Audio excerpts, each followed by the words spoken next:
National Super Alliance co-principal Kalonzo Musyoka has reiterated his resolve to be sworn in alongside opposition leader Raila Odinga.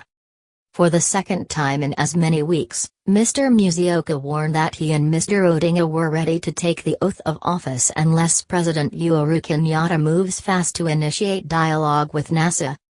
Mr Musyoka, who led a team of MPs and senators from Ukambani region to visit injured Kathiani MP Robert Mbui at his rural home in Machakos County, said he will not backtrack on his resolve to deliver electoral justice to Kenyans.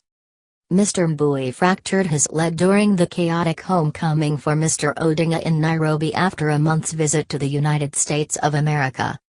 Speaking at the event, Mr Musyoka told President Kenyatta that he had a last chance to initiate dialogue, failing which the opposition leaders will take the oath.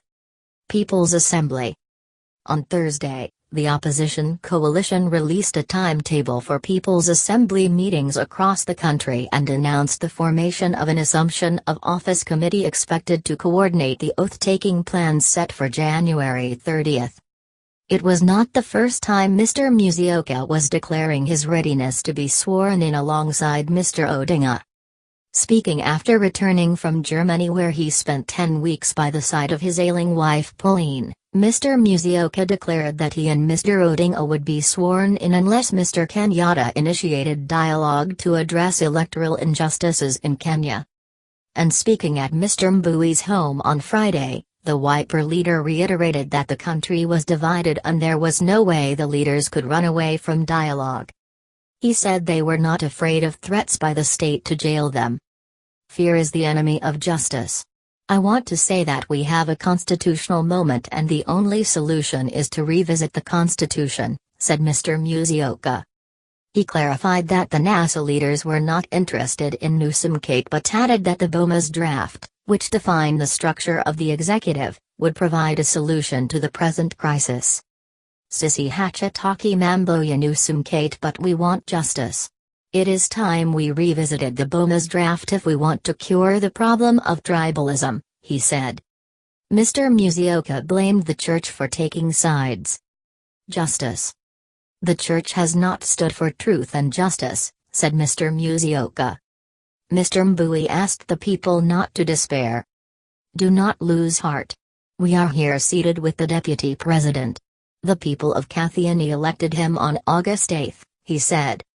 He said he wanted the people of Kathiani constituency to get their right and maintain that until that happened, they would continue resisting Jubilee's rule. Kathiani MP Daniel Manzo said the price of unga has gone up again and that no constituency has received CDF money. Legitimate government. He said Jubilee should give way for a NASA government, adding that he was ready for the swearing-in of Mr Odinga and Mr Musyoka. Mr Manzo said Kenyans were waiting for a legitimate government to be in place in order to experience the benefits of free primary and secondary education. He accused Jubilee of lying to Kenyans that it was funding secondary education at a cost of Sh36 billion yet Kenyans were still paying school fees.